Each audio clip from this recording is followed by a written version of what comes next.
भजन को गाना ना चाहिए। जिस भजन में राम का नाम न हो उस भजन को गाना ना चाहिए। उस भजन को गाना ना चाहिए। उस भजन को गाना ना चाहिए। उस भजन को गाना ना चाहिए। उस भजन को गाना ना चाहिए।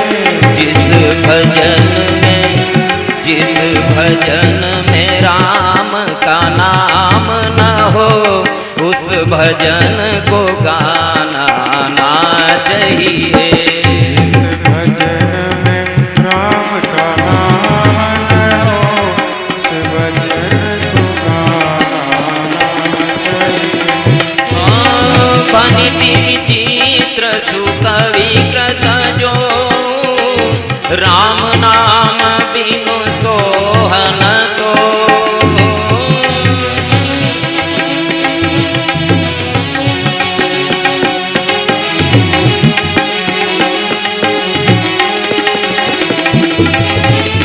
इतनी अच्छी कविता हो, बहुत सारे अलंकारों का उनमें समावेश हो, व्याकरण के सारे नियमों का पालन किया हो, लेकिन उसमें राम का नाम ना आया तो वो कविता व्यर्थ होती है। इसलिए व्यास जी महाराज आप भक्ति प्रधान रचना लिखिए और इसीलिए कहते हैं चाहे बेटा कितना प्यारा हो, चाहे बेटा कितना प्यारा हो, माथे पे चढ़ाना ना चाहिए। चाहे बेटा कितना प्यारा हो उसे सिर पे चढ़ाना ना चाहिए। चाहे बेटी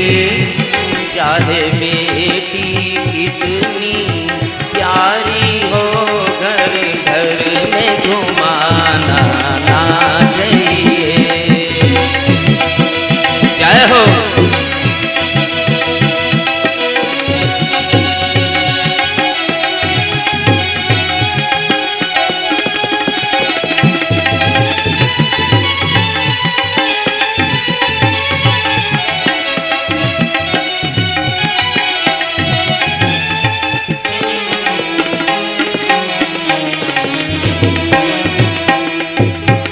बोलिए राघवेंद्र सरकार की। जय हो। इसलिए आपने भगवान की भक्ति से संबंधित कोई शास्त्र नहीं लिखा। अब भगवान की भक्ति को प्रभावित करने वाला, प्रकाशित करने वाला ग्रंथ आप लिखें, तब आपको मन में शांति आएगी।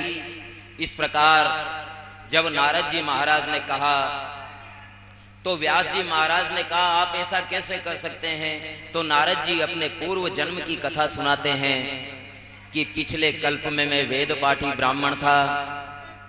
ब्राह्मण थे, ऋषि मुनि थे, उनकी दासी का लड़का था मैं, ऐसा नारद जी कह रहे हैं। नारद जी का पूर्व जन्म देखिए। व्यक्ति के कर्तव्य अगर अच्छे होते हैं, व्यक्ति के भाव अगर अच्छे होते हैं, व्यक्ति सज्जनों की सेवा अगर करता है, व्यक्ति साधुओं की सेवा अगर करता है, तो किस प्रकार से व्यक्ति का उन्नति होती है, किस प्रकार से व्यक्ति का भाग्य बदल जाता है, ये नारद जी का ये आख्यान बता रहा है। नारद जी पिछले जन्म में एक दासी के पुत्र थे, ऋषियों की दासी, संतों की दासी, वेद पाठी ब्राह्मणों की दासी, और वो दासी पुत्र होने के कारण अब बालक तो कैसा भी हो, बालक भगवान का रूप होता है। जो बालक को दुत्कार देता है समझो उसने भगवान को दुत्कार दिया, भगवान को नहीं अपने भाग्य को दुत्कार दिया। इसलिए बालक को कभी छिड़कना नहीं चाहिए, बालक को कभी दुत्कारना नहीं चाहिए, क्योंकि बालक साक्षात बाल कृष्ण होते हैं।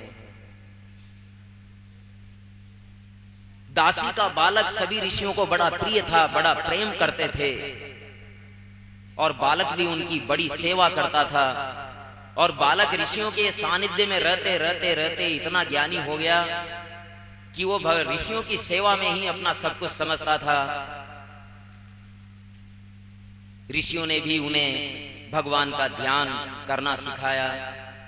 अब एक समय ऐसा आया कि नारद जी की माता दासी, पिछले जन्म की माता, नारद जी की तो कोई माता नहीं है, नारद जी तो साक्षात ब्रह्मा के बेटे हैं, इनकी कोई माता पिता नहीं हुए, ब्रह्मा ही हुए हैं बस। पिछले जन्म में जो माता थी दासी, वो दूध दूहने आश्रम पर जा रही थी, देव योग से वहां नाग आए और नाग ने उसे डस लिया और वो माता मर गई। नारद जी माता से विहीन हो गए। ऋषिगण अपने आश्रम को छोड़ करके रमता राम होते हैं, ऋषि तो चले गए। नारद जी 5 वर्ष की अवस्था में वृंदावन पहुंचे और वहां यमुना के किनारे यमुना जी का जल लेकर के स्नान करके आचमन करके पीपल के पेड़ के नीचे बैठ करके ध्यान करने लगे। उसमें वो चतुर्भुज मूर्ति उनके हृदय में आ गई। नारद जी बड़ा आनंद ले रहे थे, बड़े आनंद ले रहे थे, भगवान की मूर्ति के दर्शन कर रहे थे। ऐसे में भगवान ने अपनी मूर्ति हृदय से हटा ली। जैसे ही हटाई, नारद जी व्याकुल होकर के देखने लगे, बड़े व्याकुल हुए। फिर से ध्यान किया, बहुत ध्यान किया, लेकिन वो ध्यान फिर से नहीं आया। नारद जी ने बड़ा प्रयास किया, रोने लगे, बिलखने लगे, हे प्रभु मुझसे क्या अपराध हुआ, आपने मुझे ऐसी रूप मोहिनी दिखा करके अब क्यों अलक्षित कर लिया। तब आकाशवाणी हुई, नारद इस जन्म में अब तुम मुझे नहीं पा पाओगे, लेकिन इस जन्म के जो तुम्हारे प्रारब्ध कर्म है उसको भोग करके जब तुम इस संसार से विदा होंगे, तब प्रलय के बाद में जब वापस से सृष्टि होगी, पुनः सृष्टि होगी, तुम ब्रह्मा के 10 मानस पुत्रों के साथ में जन्म लोगे और तुम मेरे विशेष पार्षद होगे। और इस प्रकार से हे व्यास जी महाराज, भगवान की भक्ति, भगवान के भक्तों की भक्ति के प्रसाद से मैं आज इस योग्य हूँ कि मैं जब चाहूँ नारायण को अपने पास बुला लूँ, जब चाहूँ नारायण के धाम जाकर के दर्शन कर आऊँ। इस प्रकार से भगवान की भक्ति का ये प्रताप होता है। इसलिए व्यास जी महाराज आप मेरी बात माने और भक्ति प्रधान कोई ग्रंथ लिखें, तब आपके ये मन का विषाद जाएगा। और इस प्रकार से नारद जी महाराज ने कहा, व्यास जी महाराज ने यही बात गांठ बांध ली कि अब भगवान की भक्ति प्रदान ही ग्रंथ लिखना है। और इस प्रकार से हमारी सृष्टि के 18वें ग्रंथ के बीज पड़े नारद जी के द्वारा।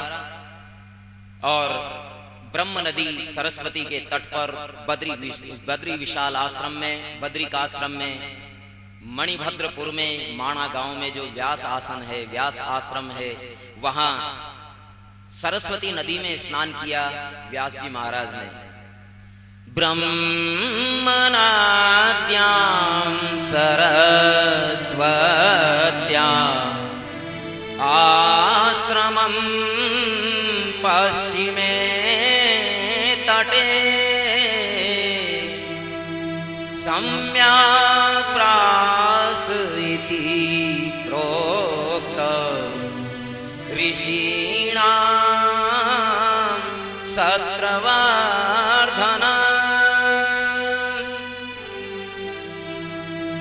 भक्ति योग द्वारा मन को एकाग्र करके परमात्मा और उनकी माया को देखा।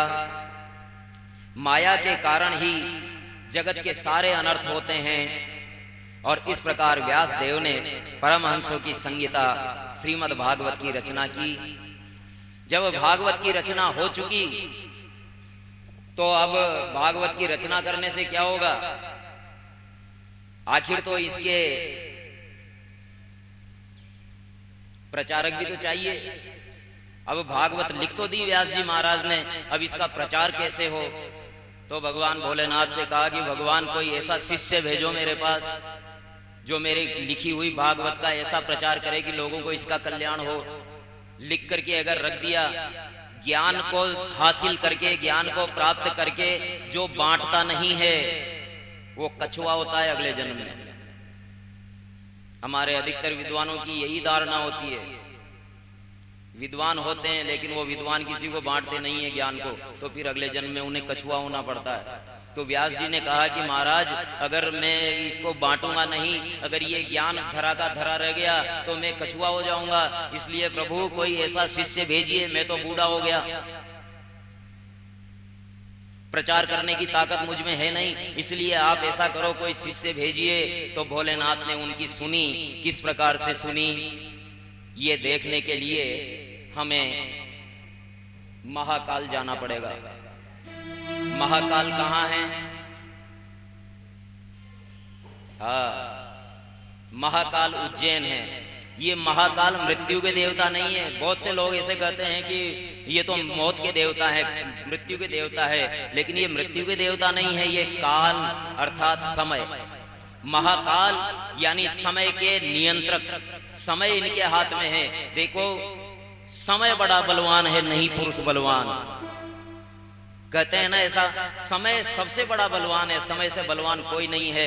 लेकिन वहां महाकाल बड़े बलवान है, समय उनके सामने हाथ बांध करके खड़ा रहता है। इसलिए प्रेम से बोलिए, बोलिए महाकाल राज राजेश्वर भगवान की जय हो। पल भर में बदल देते हैं जो चाल काल की, पल भर में बदल देते हैं जो चाल काल की। जय बोलो सभी प्रेम से श्री महाकाल की, जय बोलो सभी प्रेम से श्री महाकाल की जय, महाकाल की जय। महाकाल की। पल भर में बदल देते हैं जो चाल काल की, पल भर में बदल देते हैं जो चाल काल की। जय बोलो सभी प्रेम से श्री महाकाल की जय, महाकाल की जय। महाकाल की।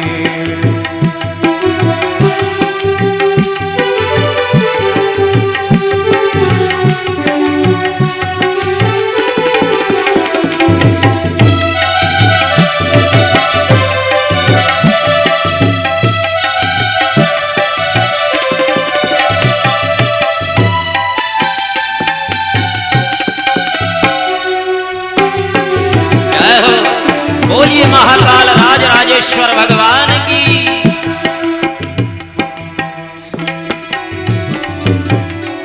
महाकाल, काल के बराबर बलवान कोई नहीं है। महाकाल जैसा चाहे वैसा नचाते हैं, और कहते भी है ना, काल उसका क्या करे जो भक्त हो महाकाल का। इसलिए ये मृत्यु के देवता नहीं, काल के देवता है। सुर नर मुनि न जान पाए काल की गति, सुर नर मुनि न जान पाए काल की गति। इस काल से अकाल ही रहे सतीपति, इस काल से अकाल ही रहे सतीपति।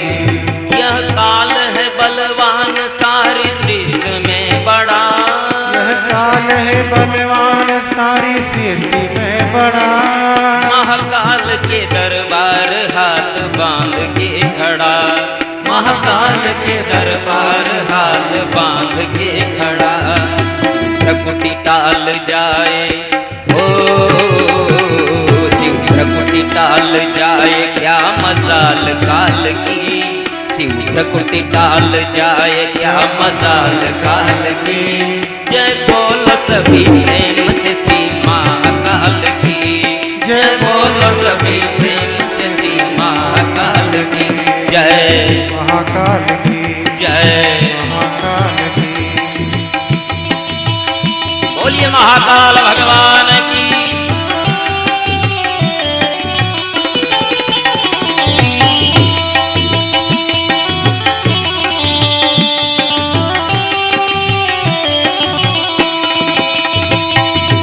और आइए, केदारनाथ की यात्रा में चढ़ना पड़ता है पहाड़ के वजह से कुंडलियों के रूप में, यहाँ से वहाँ, वहाँ से वहाँ।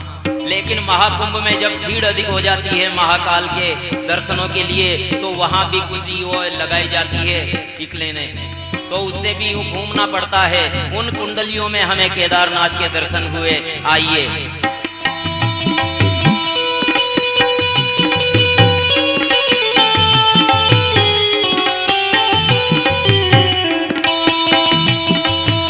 केदार का पहाड़ी मार्ग कुंडली बना प्यार का पहाड़ी मार्ग कुंडली बना, पथ की पवित्र धूल से त्रिकुंडली बना, पथ की पवित्र धूल से त्रिकुंडली बना।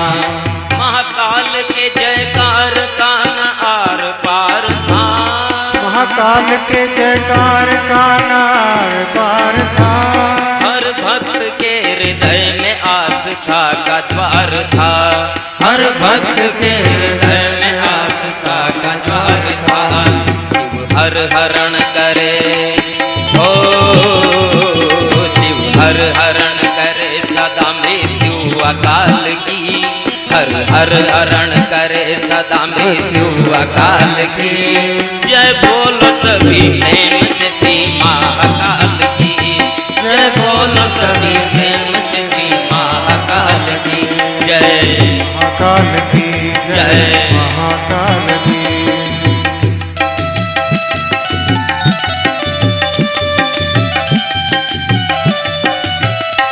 बोलिए महाकाल भगवान की।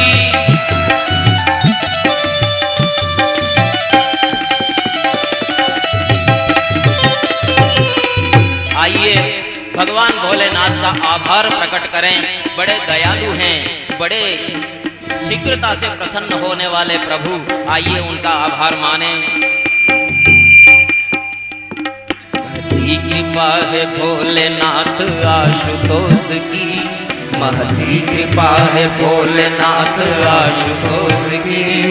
दाता का महादान कुंभ पारितोष की, दाता का महादान कुंभ पारितोष की।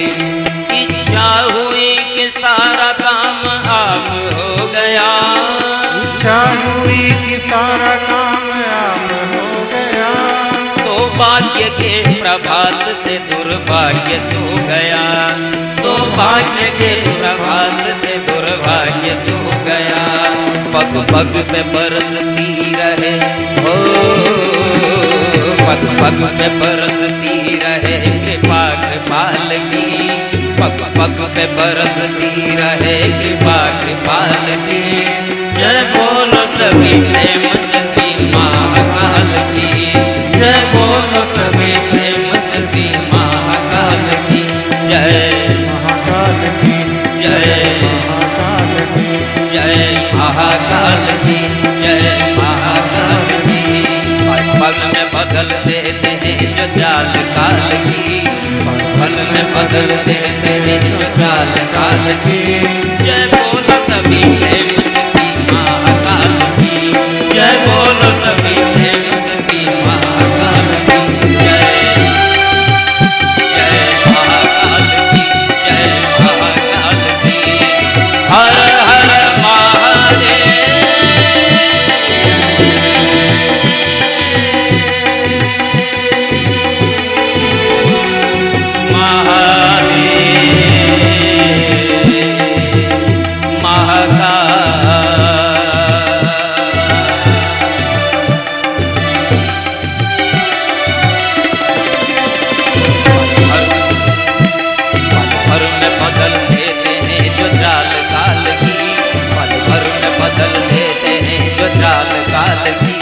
जय बोलो सभी प्रेम से श्री महाकाल की, जय बोलो सभी प्रेम से श्री महाकाल की।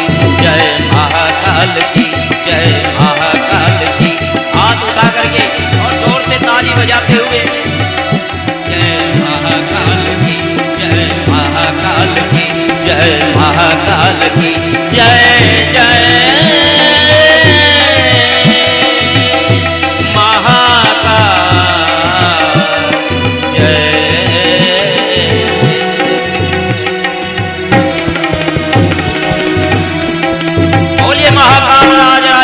भगवान की जय।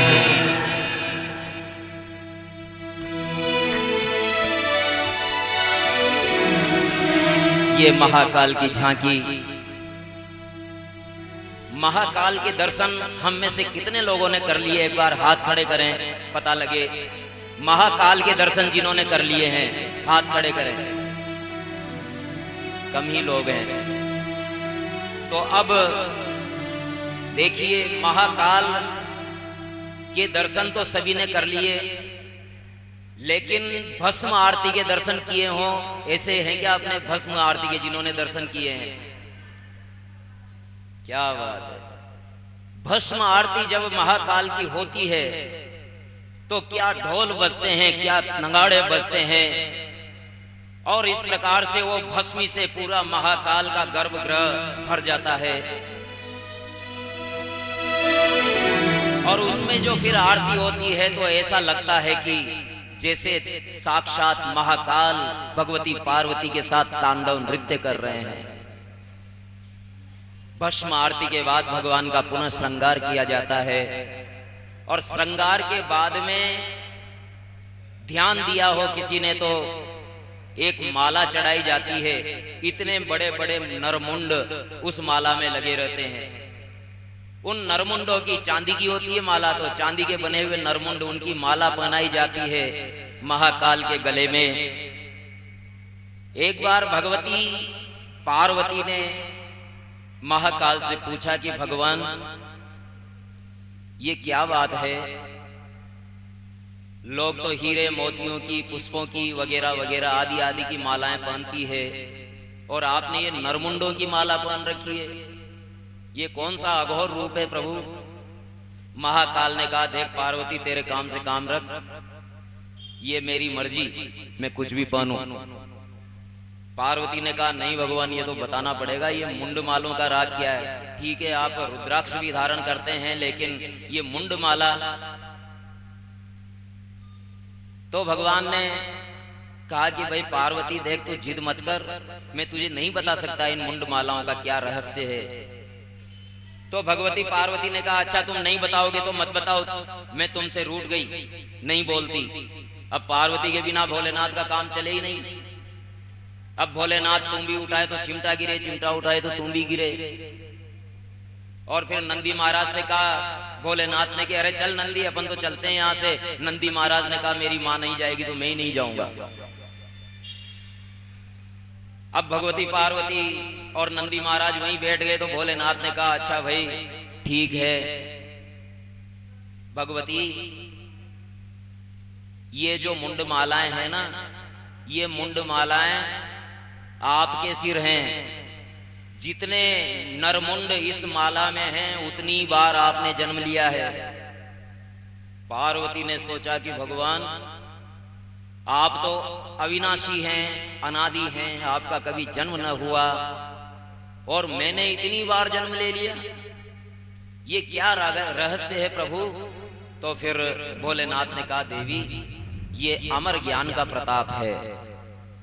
तो पार्वती ने कहा कि ये अमर ज्ञान तो फिर मैं भी सुनूंगी। महाकाल ने कहा देख तूने कहा रहस्य क्या है, मैंने रहस्य बता दिया, अब ज्यादा पीछे मत पड़। लेकिन अब राज हट, नारी हट, बाल हट, ये तो हट ही बड़े प्रसिद्ध हैं। पर पार्वती जी ने तो हट पकड़ लिया। तो भोलेनाथ ने कहा कि देखो पार्वती, यदि ये अमर ज्ञान सुनना है तो ये स्थान उपयुक्त नहीं है। महाकाल तो उज्जैन नगरी में है, बड़ा कोलाहल भरा शहर है, नगर है, यहाँ ये संभव नहीं है। यदि अमर ज्ञान सुनना है तो तुम्हारे पिता की गोद में जाना पड़ेगा। अब पार्वती के पिता कौन है? पार्वती के पिता कौन है? हिमाचल। क्या बात है, हिमाचल। पार्वती के पिता की गोद में जाना पड़ेगा। तो वे चले और जम्मू होते हुए अनंतनाग पहुंचे। और भगवान ने अनंतनाग में अनंत सरोवर के तट पर, अनंत सरोवर पर वहां जाकर के और भगवान ने समाधि जमाई। आज भी वहां मंदिर है अनंत सरोवर के किनारे। ये है कि वहां अब सेवा पूजा नहीं हो पाती, ताले लगे हुए हैं। जम्मू कश्मीर पुलिस के सिपाही और सैनिक वहां बैठे रहते हैं। हम जब गए तो वहां सैनिकों ने कहा कि क्या दर्शन करने आए हो? हमने कहा हाँ। उन्होंने ताले खुलवाए। ताले खोलने के बाद हम भी वितस्ता नदी के किनारे जाकर के और जल लेकर के आए। मंदिर की सफाई, जाले लगे हुए थे, ऐसे सिद्ध और प्राचीन मंदिर के जाले लगे हुए थे। साफ करके और स्नान ध्यान करवा करके भगवान की पूजा की, वो उसी स्मृति में बना हुआ है। लेकिन दुर्भाग्य है आज कश्मीर समेत पूरे देश का कि उस मंदिर की आज सेवा पूजा भी नहीं हो रही, क्योंकि वहां के सभी हिंदुओं को वहां से खदेड़ दिया गया है। टेंटों में जीवन बिता रहे हैं 25 सालों से। भगवान आगे बढ़े,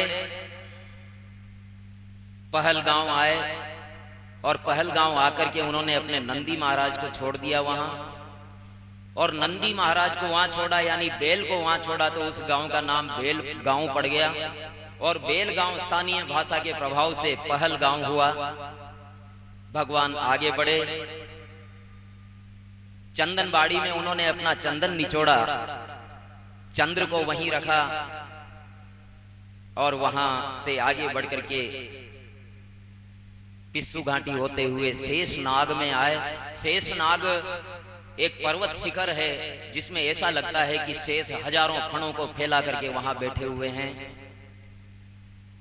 और भगवान ने अपने कंठहार नागराज को वहीं छोड़ा।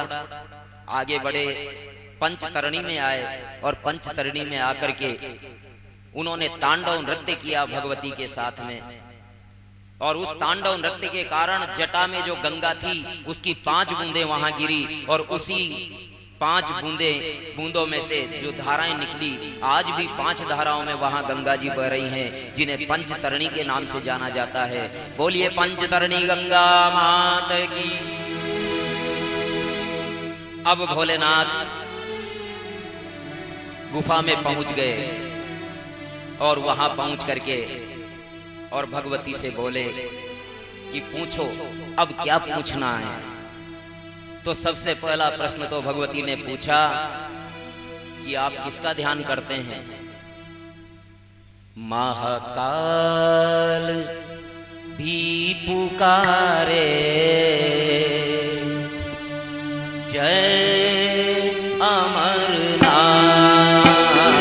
महाकाल भी पुकारे, जय अमरनाथ। महाकाल भी पुकारे, जय अमरनाथ। महाकाल भी पुकारे, जय अमरनाथ। महाकाल भी पुकारे, जय अमरनाथ। फिर हम क्यों ना पुकारे, जय अमरनाथ। फिर हम क्यों ना पुकारे, जय अमरनाथ। हे महाकाल, आप किसका ध्यान करते हैं, और ये मुंडमाल का क्या राग है। हे भगवान, मैंने तो ये जाना है कि इस ब्रह्मांड के रचयिता आप ही हैं, फिर आप किसका ध्यान करते हैं। ब्रह्मांड के नियंता, भूतों के जो पति, ओ ब्रह्मांड के नियंता, भूतों के जो पति। पालक हैं वर्तमान के, भावी प्रलयपति। पालक हैं वर्तमान के, भावी प्रलयपति। पालक हैं वर्तमान के, भावी प्रलयपति। दाता भी ध्यान धारे, दाता भी ध्यान धारे, जय अमरनाथ। दाता भी ध्यान धारे, जय अमरनाथ। जय अमरनाथ।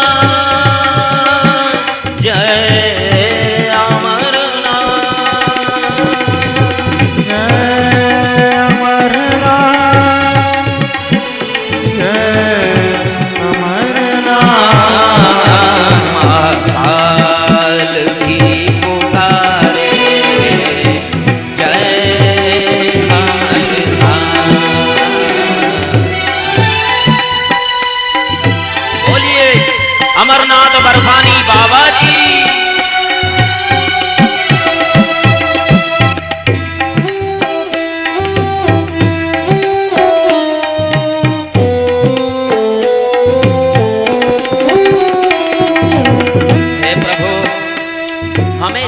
पता है इस ब्रह्मांड के नियंता आप हैं, यानी भूतकाल।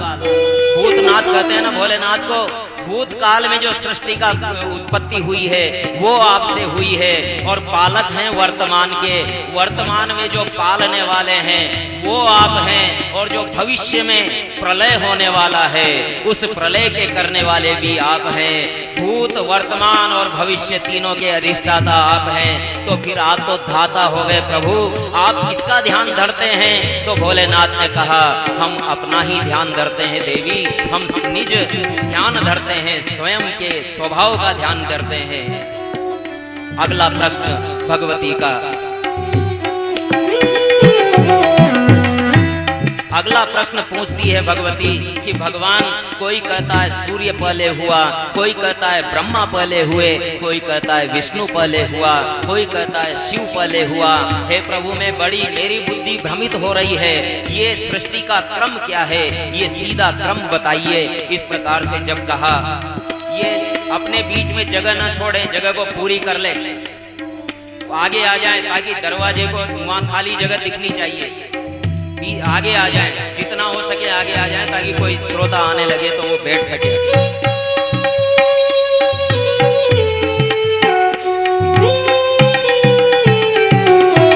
अगला प्रश्न किया कि भगवान इस सृष्टि का क्रम क्या है ये बताइए।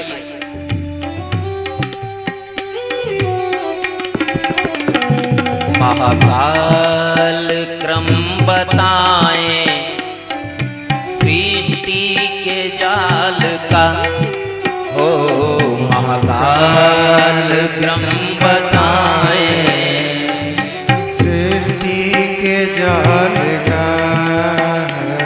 कारण भवानी पूछे गल मुंड माल का।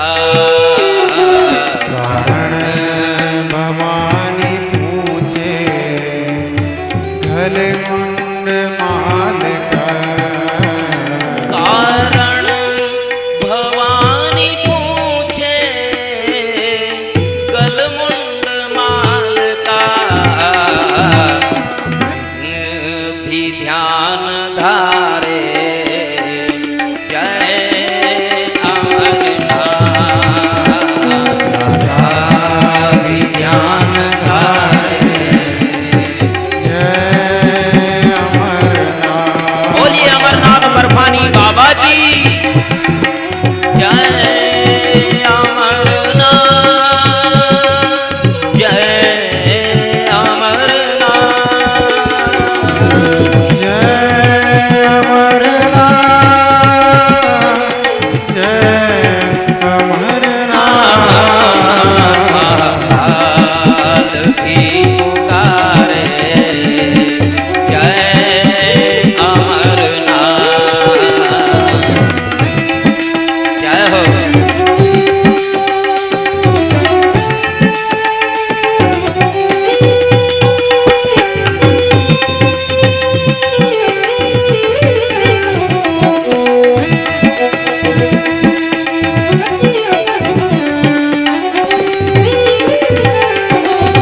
हे महाकाल, इस सृष्टि का क्रम क्या है ये मुझे बताइए, और फिर बताइए ये मुंड मालाओं का राग। और आइए उस देवभूमि कश्मीर मंडल का वर्णन करें, कश्मीर मंडल को प्रणाम करें, क्योंकि ये वही कश्मीर मंडल है जहां हमारे वेदों का अवतरण हुआ, जहां वेदों का प्रकटीकरण हुआ। ये वही कश्मीर मंडल है जहां से आज से 20 साल पहले हमारे सनातन धर्मियों को खदेड़ दिया गया। वे टेंटों में जीवन बिता रहे हैं। आज उस कश्मीर मंडल को प्रणाम करें। अमरावती सी लगती हिमवान की छटा हो अमरावती सी लगती, हिमवान की छटा कश्यप तपस्थली में आनंद की घटा, कश्यप तपस्थली में आनंद की छटा, कश्यप तपस्थली में आनंद की घटा, घृत के बहते धारे, घृत के बहते धारे, जय अमरनाथ, घृत के बहते धारे,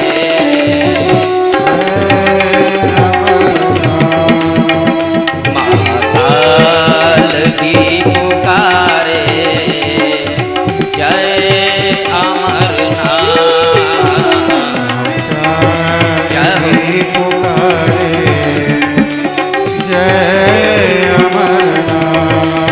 महाकाल राजेश्वर की, अमरनाथ बर्फानी बाबा की।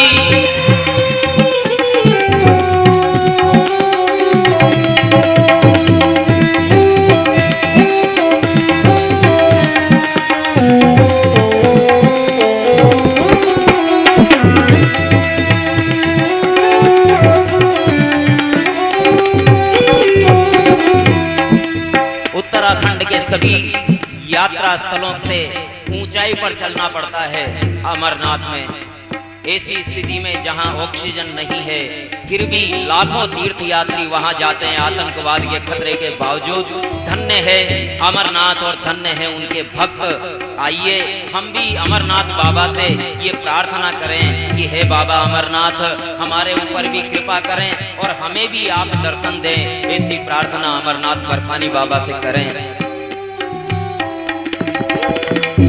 दर्शन की बाबा तेरे जन्मों की साथ है, ओ दर्शन की बाबा तेरे जन्मों की साथ है, तेरी दया से मिटती भवबंध बात है, से कितनी भवबंध बात है, तेरी दया से मिटती भवबंध बात है, तेरे चरण पखारे जय अमरनाथ, चरण पखारे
अमरनाथ बर्फानी बाबा की।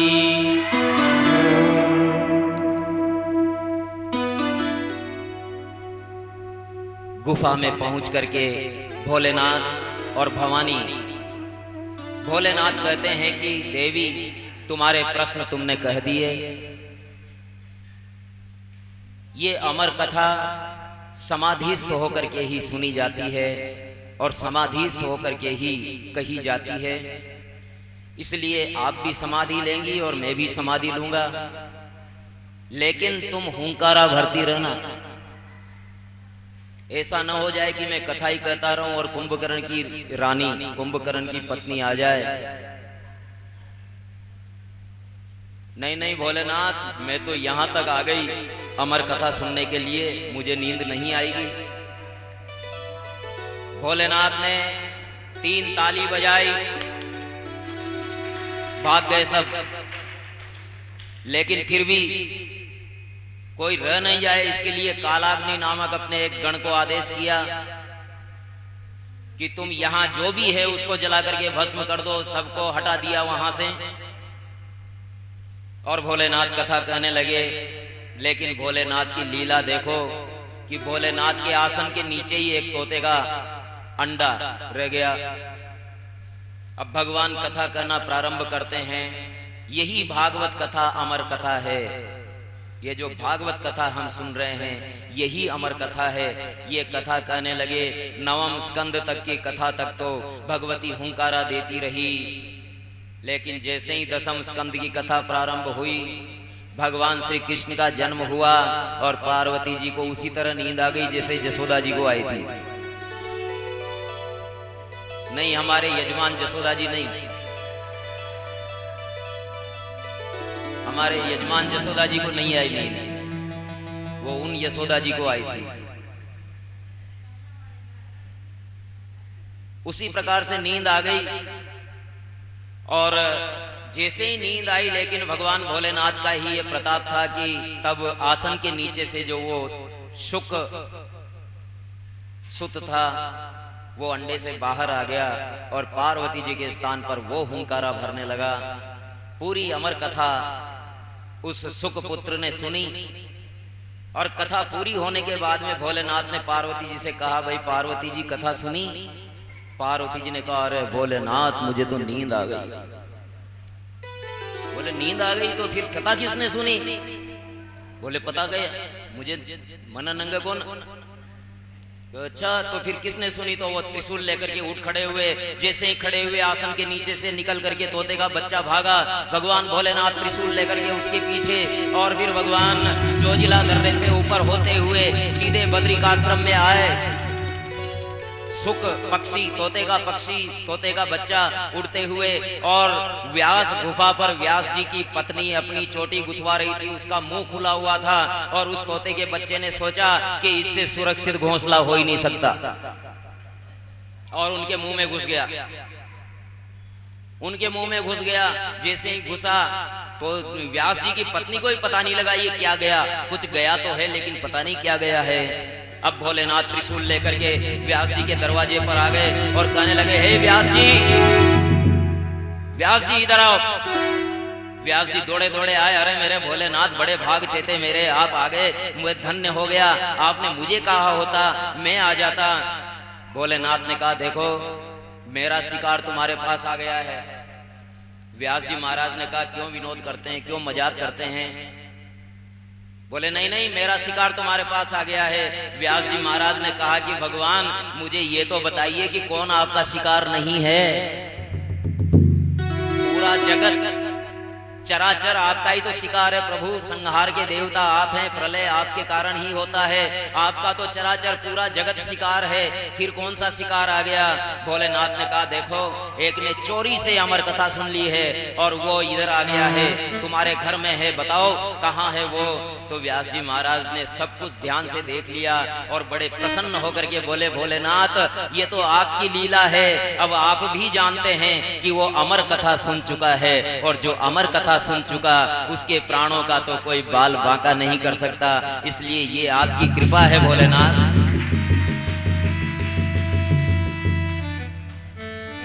भोलेनाथ वहां से चले गए और व्यास जी महाराज ने सोचा कि अब मुझे अच्छा शिष्य मिल गया है। और व्यास जी महाराज दिन गिनने लगे। महीना हुआ, 2 महीने हुए, 6 महीने हुए, 7 महीने हुए। तो व्यास जी महाराज ने सोचा कि 2 महीने बाद में मेरे पुत्र हो जाएगा। 9 महीने हो गए तो अब तो आज हो जाए, कल हो जाए, परसों हो जाए। 10 महीने हो गए। व्यास जी महाराज ने कहा पूरे 10 महीने हो गए, क्या बात हुई? 11 महीने हो गए, 12 महीने हो गए, 15 महीने हो गए, 2 महीने, 2 साल हो गए। व्यास जी महाराज ने कहा कि ये क्या बात है भाई?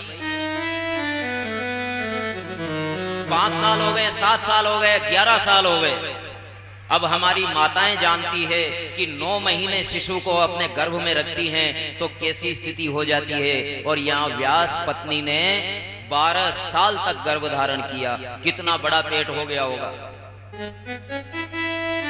व्यास जी महाराज ने कहा कि ये बेटे के चक्कर में पत्नी से भी हाथ धोएंगे, ये बेटे के चक्कर में पत्नी भी मर जाएगी और अब मैं क्या करूं?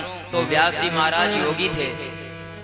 व्यास जी महाराज योगी थे और उन्होंने आजकल ये सोनोग्राफी वगैरह वगैरह जो क्या हो गई, उसमें पता लगा लेते हैं कि अंदर बच्चा है या बच्ची है और उसकी हत्या करवा देते हैं और बड़े इतराते हैं अपनी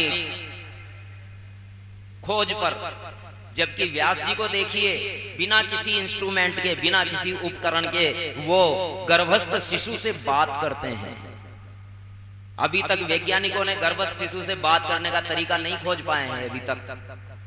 गर्भस्थ शिशु को छोड़िए, पैदा होने के बाद भी 6 महीने तक कोई शिशु क्या सोच रहा है ये बात नहीं जान सकता वैज्ञानिक कोई भी तरीका। लेकिन यहाँ गर्भस्थ शिशु से बातचीत करते हैं व्यास जी महाराज, संपर्क साधते हैं योग के द्वारा और कहते हैं बेटा, गर्भस्थ शिशु बोलता है कौन बेटा? व्यास जी महाराज कहते हैं बेटा, गर्भस्थ शिशु कहता है कौन बेटा? व्यास जी कहते हैं अरे बेटा देख, मजाक मत कर, तेरी माता की प्राण खतरे में हैं, ये मर जाएगी। कि देखो न मेरा कोई माता है न पिता है, मैं तो परमेश्वर की देन हूँ और देखो मैं जानता हूँ कि जैसे ही मैं गर्भ से बाहर आऊंगा विष्णु भगवान की माया मुझे मोहित कर लेगी और मेरा ये ज्ञान खत्म हो जाएगा, इसलिए मैं बाहर नहीं आऊंगा। व्यास जी महाराज ने कहा तो अरे तेरी मम्मी मर जाएगी, माता मर जाएगी। बोले कुछ भी हो। तो व्यास जी महाराज ने बोला भाई कोई तो रास्ता होगा। तो सुखदेव जी महाराज ने कहा कि देखो, यदि विष्णु भगवान आए स्वयं, यदि विष्णु भगवान स्वयं आए और मुझे ये विश्वास दिलाएं कि उनकी माया मेरे लिए कुछ, उनकी माया मुझे मोहित नहीं करेगी तो फिर मैं बाहर आ सकता हूं। और व्यास जी महाराज ने भगवान नारायण का ध्यान किया और उनसे कहा प्रभु चलिए, चलिए साहब, ये मेरी पत्नी को बच्चा नहीं हो रहा, आप आइए। तो नारायण भगवान ने कहा कि हाँ, अब तो भक्तों ने केवल एक ही काम छोड़ा है मेरे लिए, दाई माई का काम भी तुम करवा लो। तो भगवान दाई माई बनकर के आ गए और उनसे कहा सुखदेव जी महाराज से, सुखदेव बाहर आओ। सुखदेव जी महाराज ने कहा भगवान नहीं आऊंगा। बोले क्यों? कि आपकी माया मुझे मोहित कर लेगी। तो भगवान विष्णु ने कहा कि अरे तुम्हें मेरी माया का डर है? जिसने साक्षात भगवान की शिव जी के मुंह से अमर ज्ञान सुना है उसको माया का डर है? ये नहीं हो सकता सुखदेव, मेरी माया तुम्हारा कुछ बिगाड़ नहीं सकती। ऐसा जब भगवान ने कहा तो सुखदेव जी महाराज बाहर आए 12 वर्ष की अवस्था में, और जैसे ही बाहर आए और बिना जनेऊ लिए ही बाहर वन में निकल गए। और वन में निकल करके और चले गए।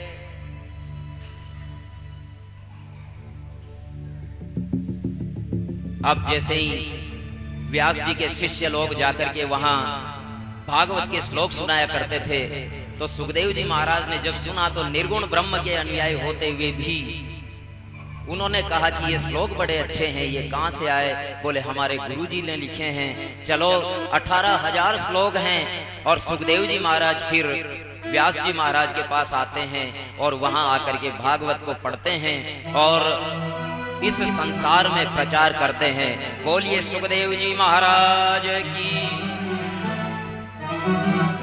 तो भक्तजनों, ये सुखदेव जी महाराज की जन्म की कथा थी, ये बाबा अमरनाथ की कथा थी। उन अमरनाथ की कथा थी ये, जहां सैकड़ों लाखों लोग प्रतिवर्ष यात्रा के लिए जाते हैं। ये उन अमरनाथ की कथा थी, ये उन अमरनाथ की कथा थी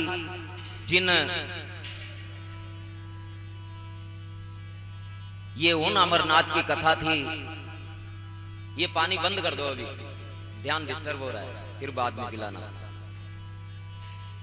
बैठ जाओ, कथा सुनिए। ये उन अमरनाथ की कथा थी जिन अमरनाथ के कारण आज कश्मीर इस भारत से जुड़ा हुआ है। ये उन अमरनाथ की कथा थी जहां से अमरनाथ के मानने वालों को खदेड़ दिया गया है। ये उन अमरनाथ की कथा थी जिन अमरनाथ की भूमि पर आज विदेशी शक्तियां काबिज हो रही हैं और वहां भारत माता की जय बोलना भी अपराध हो गया है। वो कश्मीर जो कभी शैव दर्शन का बहुत बड़ा केंद्र रहा, वो कश्मीर जो बाद में बौद्ध दर्शन का ऐसा अनुयायी बना कि पूरे विश्व में जिन्होंने बौद्ध दर्शन को पहुंचाया, वो कश्मीर जहां हमारे वेद उतरे और इसी कारण कश्मीर को शारदा भूमि कहा जाता है और सरस्वती का एक नाम कश्मीर निवासिनी भी माना जाता है। उस कश्मीर की ये कथा है मित्रों, और उस कश्मीर की स्थिति आज हमें क्या पता है कि नहीं है, लेकिन बड़ी दयनीय स्थिति है। विश्व में ऐसा कभी उदाहरण नहीं मिलेगा कि किसी देश के निवासी उसी देश में शरणार्थी बनकर के रहें और देश की नपुंसक सत्ता उनको सोचे नहीं, आतंकवादियों को वहां बसाने के लिए बार बार अपील करती रहे। लेकिन जो वहां के देशभक्त हैं, जो वहां के सनातन धर्मी है, जो भारत माता के पुजारी हैं, ऐसे कश्मीरी पंडितों को पुनः बसाने के लिए कोई सोचता तक नहीं है। ये दुर्भाग्य है। बल्कि जब अमरनाथ भूमि विवाद चला था, 800 केनाल जमीन अमरनाथ के यात्रियों की सुविधा के लिए दी गई थी, तो उसका ऐसा बवाल मचाया था आतंकवादियों ने कि उसके विरोध में पूरे देश में आंदोलन हुए और उसके दबाव में अमरनाथ श्राइन बोर्ड को वो भूमि मिली। लेकिन उसके बाद में श्रीनगर के लाल चौक में पाकिस्तानी झंडा फहराया गया और वहां खुलेआम भारी संख्या की जनसभा में शाह अब्दुल गलानी, जो आतंकवादियों का नेता है, उसने भरी सभा में यह कहा कि हम पाकिस्तानी है और पाकिस्तान हमारा है, भारतीय कुत्तों भारत जाओ। इस प्रकार का खुलेआम उसने ये नारा लगाया।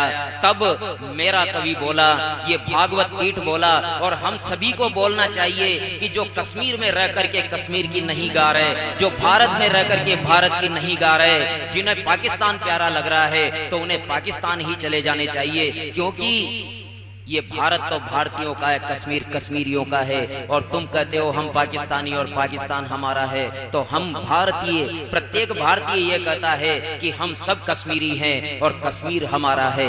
आइए एक संकल्प दोहराएं इस व्यासपीठ के माध्यम से। बाबा अमरनाथ बम बम, बाबा अमरनाथ बम बम, बाबा अमरनाथ बम बम, बाबा अमरनाथ बम बम।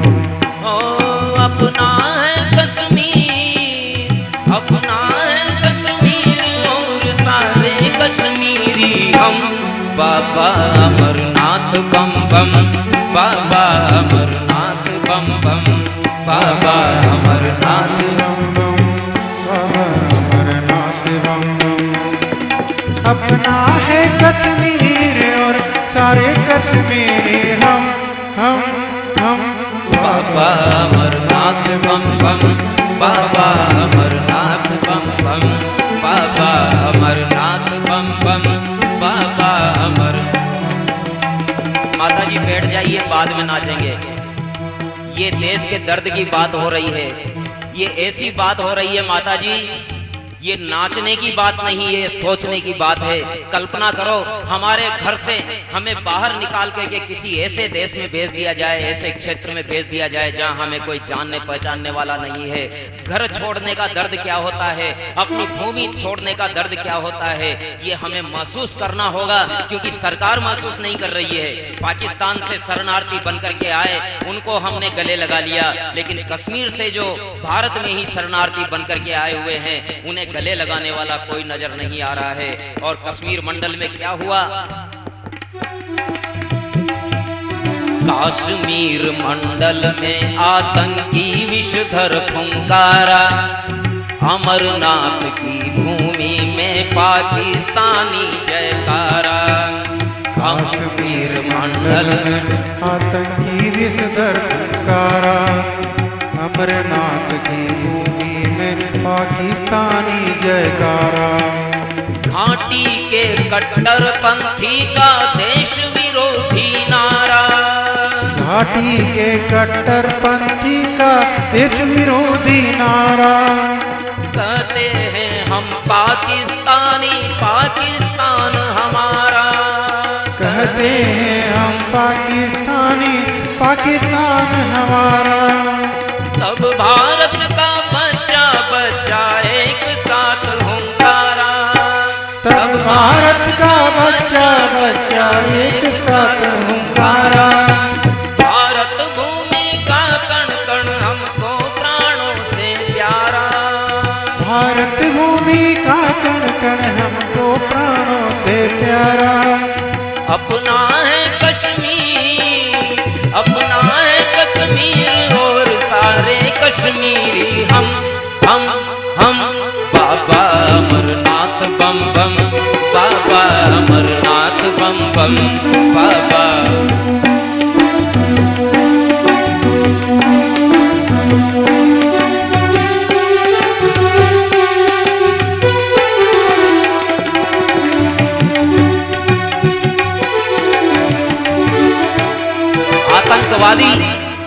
आतंकवादी सरेआम लाल चौक के मैदान में पाकिस्तानी झंडे लहरा करके कहते हैं कि हम पाकिस्तानी हैं, पाकिस्तान हमारा है, और हमारी सरकार देखती रहती है। सैनिकों को यह अधिकार नहीं है कि वो कुछ कार्रवाई करें, उनके हाथ बांधे हुए हैं, कुछ भी हो जाए तुम्हें गोलियां नहीं चलानी।